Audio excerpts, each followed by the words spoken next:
Welcome back everyone. UPSC civil services का test number 383 लगाते हैं। आज हो गई है 10 जून 2020 और एग्ज़ाम डेट कब है? 4 अक्टूबर 2020। तो फोकस करेंगे प्रीलिम्स के करंट अफेयर्स के प्रश्नों पर यूपीएससी सिविल सर्विसेज के लिए। तो चलिए स्टार्ट करते हैं। 3 से 4 सेकंड का टाइम मिलेगा एक प्रश्न को पढ़ने के बाद। तो क्वेश्चन नंबर 1 है, निम्नलिखित पर विचार करना है। खेतड़ी, अलवर, भीलवाड़ा, बालाघाट, हजारीबाग। अब बताइए उपरोक्त में से कौन सी या से प्रसिद्ध जो हैं वो तांबे की निष्कर्षण खाने हैं। तांबे के निष्कर्षण खाने हैं। देखिए खेतड़ी तो है राजस्थान का, अलवर भी है, भीलवाड़ा भी है, बालाघाट भी है, हजारीबाग भी है, सारे के सारे हैं। खेतड़ी, अलवर, भीलवाड़ा कहाँ पर है? राजस्थान में हो गया। तो 1 2 3 4 5 हो गया, डी हो जाएगा इसका आंसर।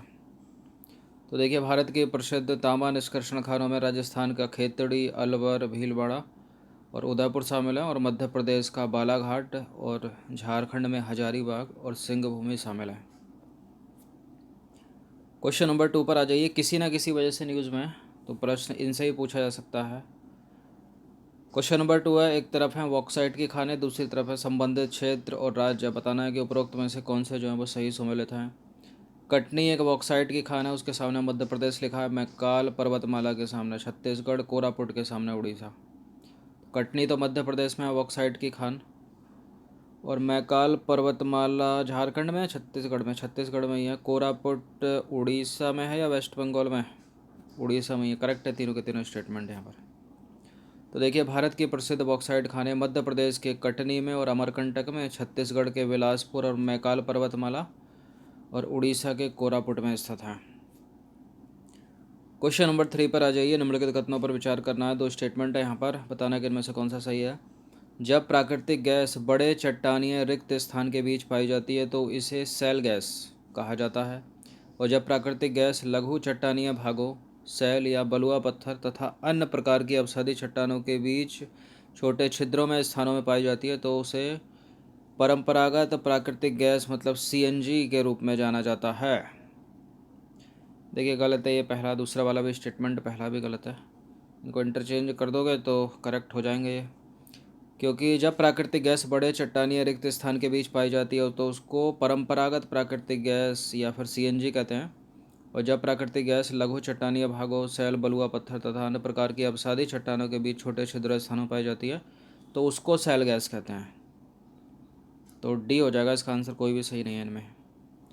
तो ना तो एक ना तो दो। जब प्राकृतिक गैस बड़े चट्टानी रिक्त स्थानों के बीच पाई जाती है तो उसको परंपरागत प्राकृतिक गैस सीएनजी कहा जाता है, इसलिए गलत है पहला वाला स्टेटमेंट। जब प्राकृतिक गैस लघु चट्टानीय भागों में, शैलों में, बलुआ पत्थर तथा अन्य प्रकार की अवसादी चट्टानों के छोटे छिद्र स्थानों में पाई जाती है तो इसको शैल गैस के रूप में जाना जाता है। अब देखिए उल्लेखनीय है कि कोयले के भंडार के साथ पाई जाने वाली प्राकृतिक गैस को कोल बेड मीथेन कहा जाता है, और जो कच्चे तेल के भंडारों के साथ पाई जाने वाली प्राकृतिक गैस है वो संबंधित प्राकृतिक गैस उसको कहा जाता है। क्वेश्चन नंबर 4 पर आ जाइए। हाल ही में समाचारों में रहा एक पद है, पद का नाम है आदित्य। किसे संदर्भित करता है ये? भारत का सौर ऊर्जा मिशन है क्या, या फिर भारत के प्रत्येक राज्य में मेगा फूड पार्क स्थापित करना, सौर ऊर्जा से संचालित कोई नौका है, या फिर सिक्किम में स्थापित कोई सौर दूरबीन? आदित्य सौर दूरबीन नहीं है ये, ना ही कोई ऊर्जा मिशन है, ना मेगा फूड पार्क है। ये क्या है? एक नौका है, एक नौका है जो सौर ऊर्जा से चलती है। तो इसका आंसर हो जाएगा ऑप्शन नंबर सी, 3 हो जाएगा मतलब। तो ये है, देखिए ये नौका है, और देखिए ऊपर सौर पैनल लगा है पूरा इसको इलेक्ट्रिसिटी देने के लिए। सौर ऊर्जा विद्युत ऊर्जा में परिवर्तित होगी और ये चलेगी। तो देखिए आदित्य भारत की पहली सौर ऊर्जा संचालित नौका है, इसलिए इम्पोर्टेंट है, ये पहली है भारत की, जिसे गुस्तावे ट्रोवे अवार्ड के लिए नामित किया गया है। और यह जो नौका है वो 20 मीटर लंबी है और 3.7 मीटर ऊंची है, और 75 सीटों वाली इस नौका में 78 सौर पैनल लगे हैं। तो 75 लोग इसमें बैठ सकते हैं, और खड़े होंगे सो अलग। 78 सौर पैनल लगे हैं इसमें। पहली है भारत की, इसलिए इम्पोर्टेंट है। वो एक आदित्य L1 जो है वो भारत का सौर मिशन है, वो L1 उसके साथ लगा, आदित्य नहीं। आदित्य हो गई नौका। क्वेश्चन नंबर 5 पर आ जाइए। चर्चा में रहा है केंद्रीय प्रशासनिक न्यायाधिकरण, सेंट्रल एडमिनिस्ट्रेटिव ट्रिब्यूनल के संदर्भ में विचार करना है। निम्न दो कथन है यहाँ पर। देखिए 18वीं केंद्रीय प्रशासनिक न्यायाधिकरण मतलब कैट केंद्र शासित प्रदेश जम्मू कश्मीर और लद्दाख के लिए स्थापित की गई है। और केंद्र प्रशासनिक अधिकरण कैट राज्य के विभिन्न अंगों के मध्य विवाद का निराकरण करता है। जम्मू कश्मीर और लद्दाख के लिए स्थापित की गई है, गुजरात महाराष्ट्र के लिए? देखिए जम्मू कश्मीर और लद्दाख ही है, करेक्ट है। और केंद्र प्रशासनिक न्यायाधिकरण कैट राज्य के विभिन्न अंगों के मध्य विवाद का निराकरण करता है, करेक्ट है, सी है इसका आंसर। तो उपरोक्त दोनों के दोनों करेक्ट हैं। हाल ही में केंद्र शासित प्रदेश जम्मू कश्मीर और लद्दाख के लिए केंद्र प्रशासनिक न्यायाधिकरण सेंट्रल एडमिनिस्ट्रेटिव ट्रिब्यूनल कैट की 18वीं खंडपीठ का उद्घाटन किया गया है। इस प्रकार के प्रशासनिक न्यायाधिकरण राज्य के विभिन्न अंगों के मध्य विवाद का निराकरण करते हैं। उदाहरण के लिए नागरिक तथा सरकारी एजेंसी का अधिकारी या कानून के किसी क्षेत्र में व्यक्तियों के बीच जहां सरकार ने कानून बनाया हो। क्वेश्चन नंबर 6 पर आ जाइए। महात्मा गांधी राष्ट्रीय रोजगार गारंटी अधिनियम मनरेगा के तहत वर्तमान वित्त वर्ष के लिए कितने करोड़ रुपए का प्रावधान किया गया है? ये राशि इम्पोर्टेंट है, मोस्ट इम्पोर्टेंट है, सीधे सीधे पूछी जा सकती है, क्योंकि इतनी बड़ी राशि अभी तक मनरेगा के लिए नहीं रखी गई है। कितने हैं ये? 1,01,000 करोड़ रुपए, या फिर 1,01,500 करोड़ रुपए, या फिर 1,00,000 करोड़ रुपए, या 1,05,500 करोड़ रुपए? ये धनराशि है 1,01,500 करोड़ रुपए की। इसका आंसर हो जाएगा ऑप्शन नंबर बी। तो देखिए हाल ही में महात्मा गांधी राष्ट्रीय ग्रामीण रोजगार गारंटी अधिनियम मनरेगा के तहत वर्तमान वित्त वर्ष के लिए 1,01,500 करोड़ रुपए का प्रावधान किया गया है। इम्पोर्टेंट है कि इतनी बड़ी राशि का प्रावधान मनरेगा के लिए जो है पहली बार किया गया है, पहली बार इतनी बड़ी धनराशि का प्रावधान किया गया है। इसमें से 31,493 करोड़ रुपए की जो राशि है पहले ही जारी की जा चुकी है, जो कि वर्तमान वित्त वर्ष के बजट में इस मद के अनुमान का 50% से अधिक है। आंकड़े क्या कहते हैं? मनरेगा के तहत अब तक कुल 60 करोड़ 80 लाख दिवस रोजगार सृजित किया जा चुका है और 6 करोड़ 69 लाख कामगारों को काम दिया गया है। बात करें मनरेगा की पृष्ठभूमि की, तो महात्मा गांधी रोजगार गारंटी अधिनियम मनरेगा जो है इसकी शुरुआत हुई थी वर्ष 2005 में नरेगा के रूप में। फिर नरेगा का नाम बदलकर मनरेगा कर दिया गया कब? 2010 में।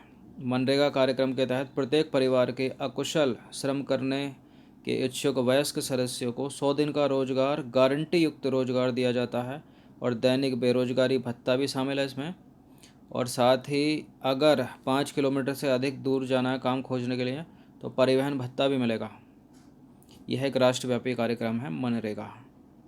स्टार्ट हुआ कब? नरेगा के नाम से 2005 में, नाम बदल दिया गया कब? 2010 में मनरेगा। क्वेश्चन नंबर 7 पर आ जाइए। निम्नलिखित में से कोई एक असत्य है। हाल ही में सेंट्रल गवर्नमेंट ने 3 महीने के लिए राज्य और केंद्र शासित प्रदेशों को जीएसटी मुआवजे के रूप में 36,400 करोड़ रुपए जारी किए हैं और यह जीएसटी मुआवजा दिसंबर 2019 से फरवरी 2020 की अवधि के लिए जारी किया गया है। सरकार द्वारा जीएसटी को 101वां संविधान संशोधन अधिनियम 2016 के माध्यम से 1 जुलाई 2017 को लागू किया गया। तो करेक्ट है पहला वाला, करेक्ट है दूसरा वाला, करेक्ट है तीसरा वाला, इनकरेक्ट तो कोई है नहीं। तो इसका आंसर क्या लगाएंगे हम? उपरोक्त में से कोई नहीं, क्योंकि ये सारे के सारे सही हैं। क्वेश्चन नंबर 8 पर आ जाइए। हाल ही में चर्चा में रहा केंद्रीय प्रशासनिक न्यायाधिकरण का उद्भव भारतीय संविधान के निम्नलिखित में से किस अनुच्छेद में किया गया है? अभी बताया था 18वीं कैट बनी है केंद्र शासित प्रदेश जम्मू कश्मीर और लद्दाख के लिए। तो इसका प्रावधान है भारतीय संविधान के अनुच्छेद 323A में। इसको याद रखिएगा, इस तरह से ही पूछा जा सकता है प्रश्न।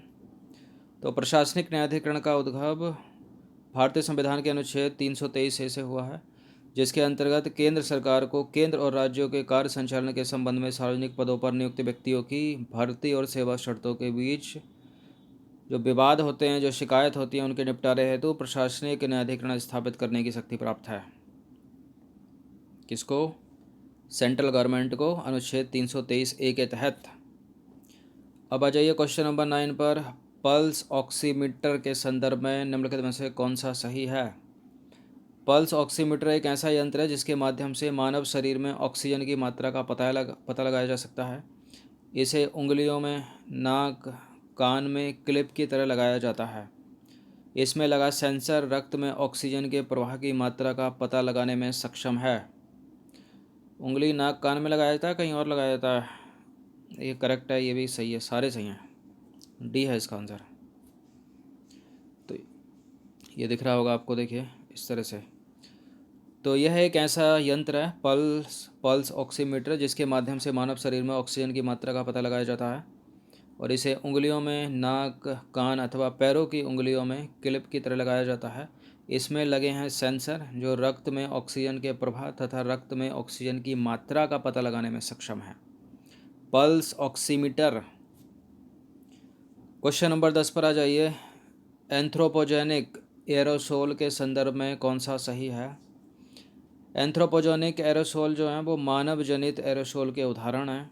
इनका निर्माण धुंध कण या फिर धूल के कण, प्रदूषक और धुएं से होता है। ये दोनों के दोनों सही हैं, फिर दोनों में से कोई नहीं है। देखिए दोनों के दोनों करेक्ट हैं। अगर पूछा जाए एंथ्रोपोजेनिक एरोसोल तो मानव जनित एरोसोल के उदाहरण हैं और इनका निर्माण धूल के कणों से, प्रदूषक, धुएं से होता है। एक तरह से पोल्यूटेड हैं, ये पोलूटांट। क्वेश्चन नंबर 10 पर आ जाइए, 11 पर आ जाइए। माइक्रो आरएनए के बारे में विचार करना है। mRNA इसको बोलते हैं, इसके संदर्भ में कौन सा सही है? देखिए माइक्रो आरएनए जीन अभिव्यक्ति के नियमन में शामिल 20 से 24 न्यूक्लियोटाइड युक्त छोटे, अत्यधिक संरक्षित नॉन कोटेड आरएनए होते हैं। mRNA का मुख्य कार्य अन्य जीनों की अभिव्यक्ति को शांत करना होता है। ये कैंसर फैलाने वाली कोशिकाओं का दमन कर कैंसर को फैलने से रोकने में मदद करता है। माइक्रो आरएनए, ये करेक्ट हैं तीनों के तीनों स्टेटमेंट। डी है इसका आंसर, उपरोक्त सभी। तो माइक्रो आरएनए या एमआरएनए जीन अभिव्यक्ति के नियमन में शामिल 20 से 24 न्यूक्लियोटाइड युक्त छोटे, अत्यधिक संरक्षित नॉन कोटेड आरएनए होते हैं। और एमआरएनए का मुख्य काम क्या है? अन्य जीनों की अभिव्यक्ति को शांत करना। एमआरएनए को पहले से ही जीव के कैंसर में एक ऑन्कोजीन के रूप में पहचाना जाता है और कैंसर से जुड़े एमआरएनएस को ऑन्कोमियर्स या फिर ऑन्कोमी-आर कहा जाता है। ये कैंसर फैलाने वाली कोशिकाओं का दमन कर कैंसर को फैलने से रोकने में मदद करते हैं एमआरएनएस, और कुछ ऑन्कोमियर्स कैंसर को पनपने से भी रोकते हैं। तो ये 11 प्रश्न थे इम्पोर्टेंट। अच्छे से इसका रिवीजन कर लेना 1 से 2 बार। धन्यवाद। और याद रखिए कि एंथ्रोपोजेनिक एरोसोल का एक उदाहरण है जो धूल के कण, प्रदूषक और धुएं से बनता है।